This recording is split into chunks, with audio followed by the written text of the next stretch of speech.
हाथी और घोड़े भी जब सामने या आसपास मिल जाते थे तब वे अपनी तलवार से उनके दो टुकड़े कर डालते थे। वे उस सम्रांगण में शत्रुओं का छेदन करते हुए अकेले ही विचरने और शोभा पाने लगे। उनका दूसरा साथी केवल खड्ग था, जैसे कुहासे और बादलों से आच्छादित होने पर भी सूर्यदेव अपने तेज से उद्भासित होते हैं, उसी प्रकार शत्रुओं से आवृत होने पर भी वीरवर भानु अपने विशिष्ट तेज का परिचय दे रहे थे।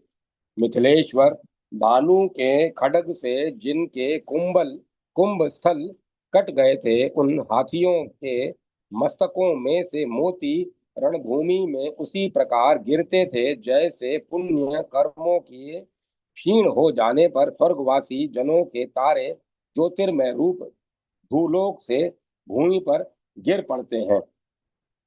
उस सम्रांगण में दृष्टि मात्र से पलक मारते और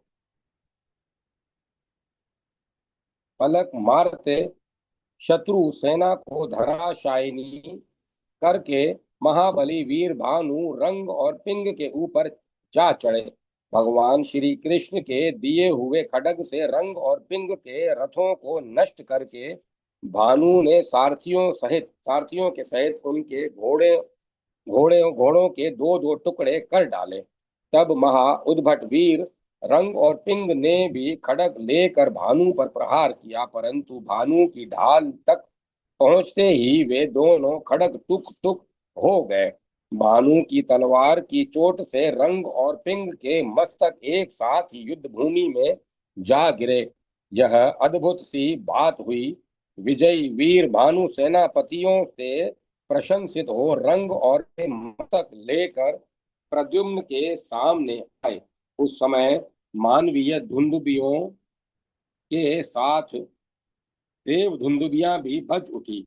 सब और जय जयकार होने लगा। देवताओं ने फूल बरसाए। रंग और पिंग के मारे जाने का समाचार सुनकर शिशुपाल के रोष की सीमा न रही। यह विजयशील रथ पर आरूढ़ हो यादवों के सामने गया। उसके साथ मद की धारा बहाने वाले सोने के ओदे से युक्त और रत्न जड़ित कंबल, कालीन या झूल से अलंकृत बहुत से विशाल काय गजराज चले, जिनके हिलते हुए घंटों की घनघनाहट दूर दूर तक फैल रही थी। देवताओं के विमानों की भांति शोभा पाने वाले रथों, वायु के तुल्य वेगशाली तरंगमों तरंगमों तथा विद्याधरों के सदृश पराक्रमी वीरों के द्वारा वह पृथ्वी तल को विनादित करता हुआ चल रहा था। नरेश्वर शिशुपाल की सेना को आती देख धनुर्धारियों में श्रेष्ठ श्री कृष्ण कुमार प्रद्युम्न इंद्र के दिए हुए रथ पर आरूढ़ हो सबके आगे होकर उसका सामना करने के लिए चले। उन्होंने संपूर्ण दिशाओं और आकाश को गूंजाते हुए अपना शंख बजाया। दूसरों को मान देने वाले नरेश उस शंखनाद से शत्रुओं के हृदय में कपकपी होने लगी। शिशुपाल की विशाल सेना राजप्रसाद या राजकीय दुर्ग की भांति दुर्गम थी। उसमें प्रवेश करने के लिए रुक्मणी नंदन प्रद्युम्न ने सहसा बाणों का सोपान बनाया। धमघोष नंदन बुद्धिमान शिशुपाल ने बारंबार धनुष की टंकार करते हुए ब्रह्मास्त्र का संधान किया, जिसको उसने दत्तात्रेय जी से सीखा था। उसके प्रचंड तेज से सब और फैलता देख उसके प्रचंड तेज को सब और फैलता देख युद्ध भूमि में रुक्मणी नंदन प्रद्युम्न ने भी ब्रह्मास्त्र का ही प्रयोग किया। लीला पूर्वक शत्रु के उस अस्त्र का संहार कर दिया। नरेश्वर तब महाबुद्धिमान शिशुपाल ने अंगारा अस्त्र का प्रयोग किया, जिसे जमदग्नि नंदन परशुराम ने महेंद्र पर्वत पर उसको दिया था। उस अस्त्र के द्वारा अंगारों की वर्षा होने से प्रद्युम्न की सेना अत्यंत व्याकुल हो उठी। तब श्री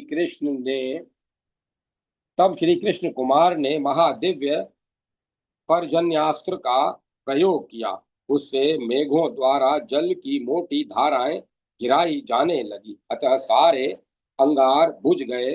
तब शिशुपाल ने कुपित होकर गजास्त्र का संधान किया, जिसकी शिक्षा उसने अगस्त्य मुनि ने मलयाचल पर दी थी। उस अस्त्र से अत्यंत उद्भट करोड़ों विशालकाय गजराज प्रकट होने लगे। उन्होंने महात्मा प्रद्युम्न की सेना को रणभूमि में गिराना आरंभ किया।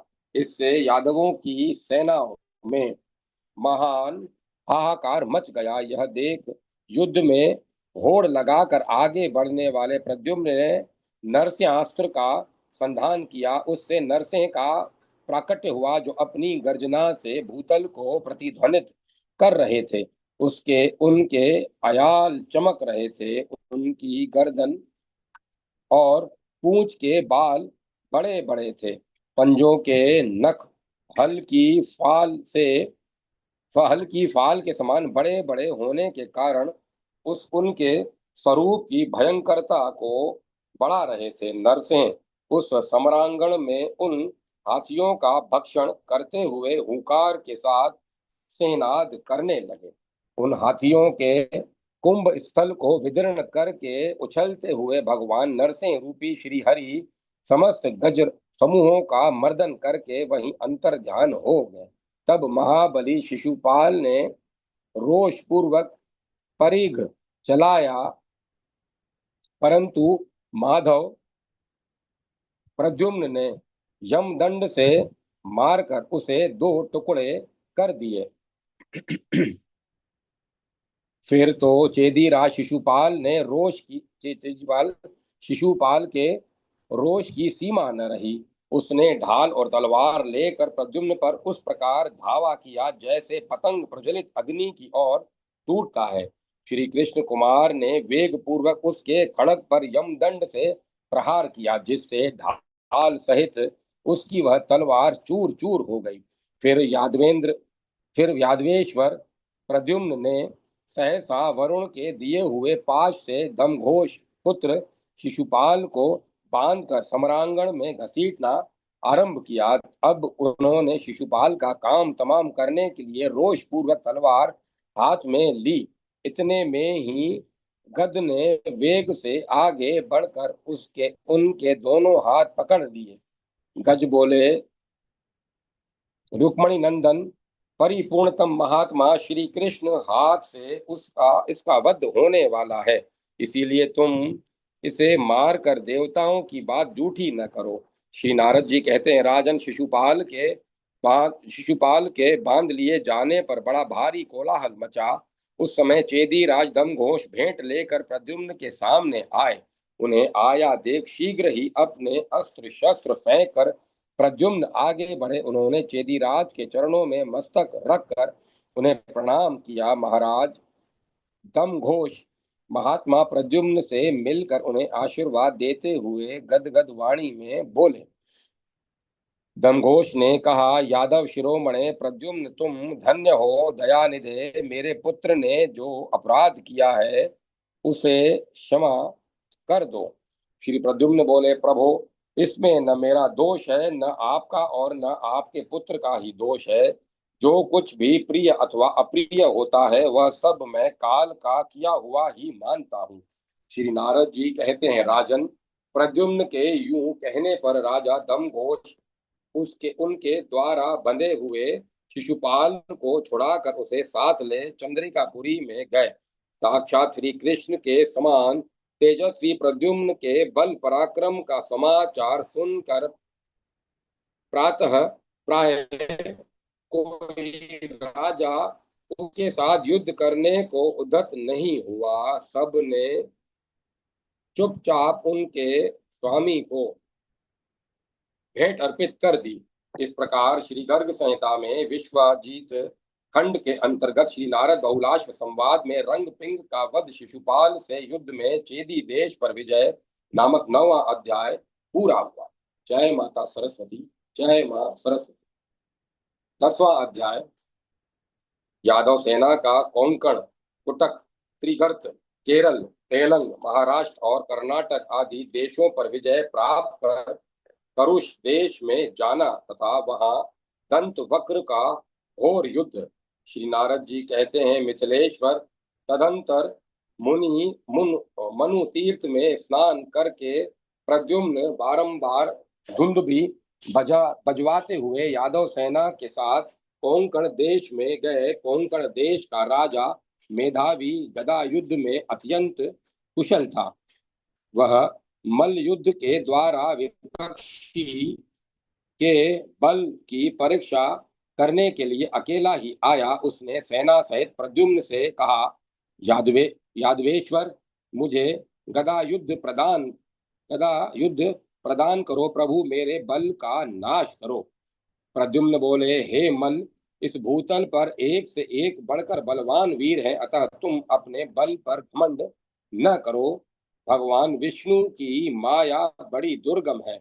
हम लोग बहुत से वीर यहाँ एकत्र हैं और तुम अकेले ही हमसे युद्ध करने के लिए आए हो। महामल, यह अधर्म दिखाई देता है, अतः इस समय लौट जाओ। मल्ल बोला, जब आप लोग बलशाली वीर होकर भी युद्ध नहीं कर रहे हैं तो मेरे पैरों के नीचे से होकर निकल जाइए, तभी अब यहाँ से लौटूंगा। श्री नारद जी कहते हैं, मैथिल, इस उस मल्ल के यूं कहने पर समस्त यादव पुंगव वीर क्रोध से भर गए। हे राजन, तब उसके देखते देखते बलदेव के छोटे भाई बलवान वीर गदगदा गद गदा लेकर सामने खड़े हो गए। फिर वह भी सबके सम्मुख गदा उठाकर खड़ा हो गया। उस महाबली मल्ल ने गद्द के ऊपर एक बड़ी भारी गदा फेंकी। गद्द ने उसकी गदा को हाथ में थाम लिया और अपनी गदा उसके ऊपर दे मारी। गद्द की गदा से आहत होकर वह पृथ्वी पर गिर पड़ा और मुख से रक्त वमन करने लगा। अब उसने युद्ध की इच्छा त्याग दी। तदंतर कोंकण वासी मेधावी ने श्री हरि के पुत्र प्रद्युम्न को प्रणाम करके कहा, मैंने आप लोगों की परीक्षा के लिए यह कार्य किया था। आप तो साक्षात भगवान ही हैं। कहाँ आप और कहाँ मुझ जैसा प्राकृत मनुष्य। मेरा अपराध क्षमा कीजिए, मैं आपकी शरण में आया हूँ। श्री नारद जी कहते हैं, राजन, यूं कहकर भेंट लेकर और श्री हरि के पुत्र को नमस्कार करके कोंकण देश का यूं कहकर भेंट देकर और श्री हरि के पुत्र को नमस्कार करके कोंकण देश का राजा क्षत्रिय शिरोमणि मेधावी अपनी पुरी को चला गया। कुटक देश का स्वामी मोली शिकार खेलने के लिए नगर से बाहर निकला था। उसे जामवती कुमार महाबाहु सांब ने जा पकड़ा। उससे भेंट लेकर प्रद्युम्न दंडकारण्य को गए। वहां मुनियों के आश्रम देखते ही सेना सहित श्री कृष्ण कुमार क्रमशः निर्विंध्या पोषणी तथा तापी नदी में स्नान करके महाक्षेत्र शूरपर्क में गए।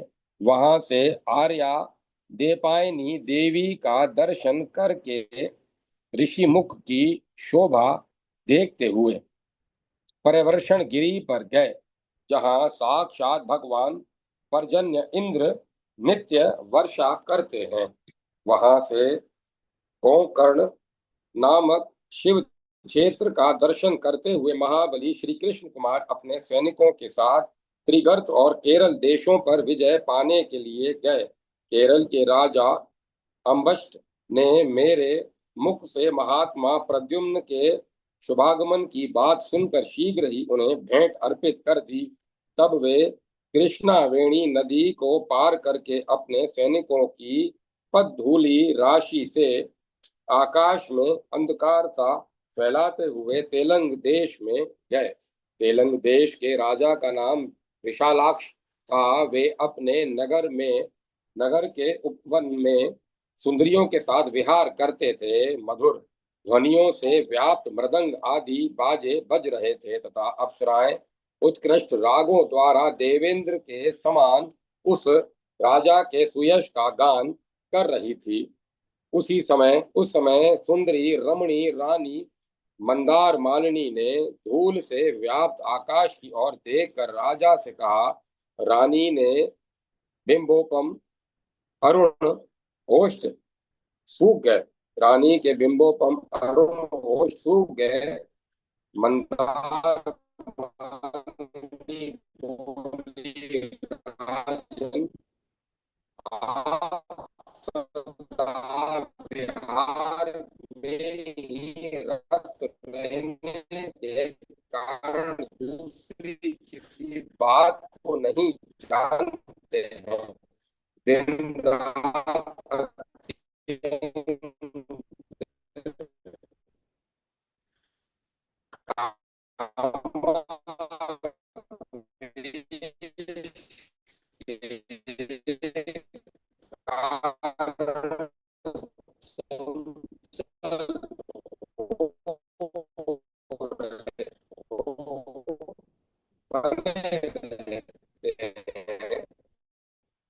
और मैं भी आपके मुख पर छिटकी हुई अलकाओं की सुगंध पर गर्जन तर्जन का कोलाहल प्रस्तुत कर रही है। शंभर शत्रु प्रद्युम्न के पास तुरंत भेंट भेज दीजिए। इन भागती हुई भूप सुंदरियों की ओर देखिए। इनके बंधे हुए केश पाशों में फूल झड़ गए हैं। ये श्रम जल पसीने की वर्षा कर रही हैं और वन में प्रवेश करने के कारण इनके केशों के श्रृंगार बिगड़ गए हैं, स्पष्ट प्रतीत नहीं हो रहे हैं। पत्नी की बात सुनकर राजा विशालाक्ष अत्यंत प्रसन्न हो भेंट सामग्री लेकर प्रद्युम्न के सामने आए। उनके द्वारा पूजित और सम्मानित हो धनुर्धरों में श्रेष्ठ साक्षात प्रद्युम्न पंपा सरोवर तीर्थ में स्नान करके वहां से महाराष्ट्र की ओर चल दिए। महाराष्ट्र के राजा विमल विष्णु भक्त थे। उन्होंने बड़े भक्ति भाव से श्री कृष्ण कुमार प्रद्युम्न का सब प्रकार से पूजन किया। इसी प्रकार कर्नाटक के राजा सत्रजीत स्वयं ही बहुत सी भेंट सामग्री लेकर आए और महात्मा प्रद्युम्न को अर्पित करके उन्होंने कल्याण के लिए उन परम प्रभु जगदीश्वर शंभरारी का पूजन किया। मिथिलेश्वर जैसे योगी देह से होने वाले विषय भोगों पर विजय पाने की चेष्टा करता है, उसी प्रकार साक्षात भगवान प्रद्युम्न यादवों के साथ पुरुष देश को जीतने के लिए नरेश गए। नरेश्वर वहां महारंगपुर में परम बुद्धिमान राजा भद्र शर्मा रहते थे, जो वसुदेव की बहन श्रुतदेवा के पति थे। उनका पुत्र दंत वक्र श्री कृष्ण का शत्रु कहा गया है। उसने भी शिशुपाल की भांति कुपित हो यादवों के साथ स्वयं युद्ध करने का विचार किया। यद्यपि माता पिता ने उसे मना किया, तथापि दैत्यों के प्रति अनुराग रखने वाले उस दैत्य ने मैं यादवों को मार डालूंगा इस प्रकार अपना क्रोध प्रकट किया। वह लाख भार की बनी हुई भारी गदा लेकर प्रद्युम्न की सेना के सामने अकेला ही युद्ध करने के लिए गया। दंतवक्र के शरीर का रंग काला था। वह कोयले के पहाड़ सा जान पड़ता था। उसकी जीभ लपलपाती रहती थी और रूप बड़ा भयंकर था। वह 10 ताड़ के बराबर ऊंचा था। मस्तक पर किरीट, कानों में कुंडल तथा वक्ष पर सोने के कवच से विभूषित वह पुरुष राजकुमार करधनी की लड़े पहने हुए था। उसे उसके चंचल चरणों में नुपुर बज रहे थे। वह अपने वेग से पृथ्वी को कपाता और अपनी गदा के प्रहार से पर्वतों तथा वृक्षों को उसी प्रकार गिरा रहा था जैसे यमराज दुर्जनों को। सम्रांगण में दंत वक्र को उपस्थित देख समस्त यादव भय से थर्रा उठे। उसके आते ही महान कोलाहल मच गया। प्रद्युम्न ने उसके ऊपर बारंबार धनुष की टंकार करती हुई 18 अश्वनी विशाल सेना भेजी। राजन, जैसे हाथी किसी पर्वत पर चारों ओर से टक्कर मारते हों, उसी प्रकार समस्त यादवों ने बाणों, फरसों, शतघृणों तथा भुशुंडियों से दंत वक्र पर प्रहार करना आरंभ किया। राजेंद्र दंत वक्र ने अपनी गदा से रणभूमि में बहुत से उत्कट गजराजों के कुंभ स्थल विदीर्ण करके उन्हें मार गिराया।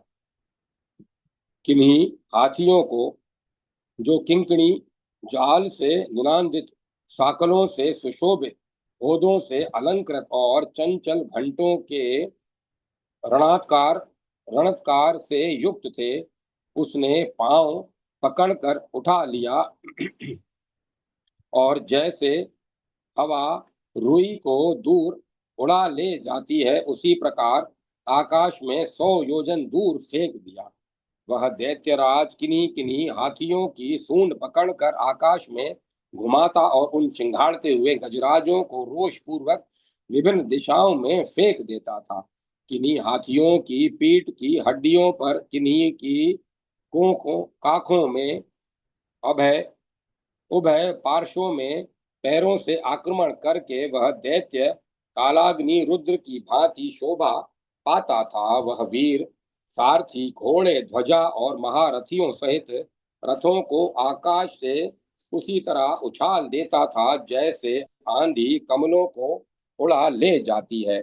उसने घोड़ों और पैदल सैनिकों को भी बलपूर्वक उठा उठाकर आकाश में फेंक दिया। बहुत से महाबली राजकुमार ऊपर या नीचे मुंह किए शस्त्रों तथा रत्न में कयूरों सहित आकाश से गिरते हुए तारों के समान प्रतीत होते थे और मुंह से रक्त वमन कर रहे थे।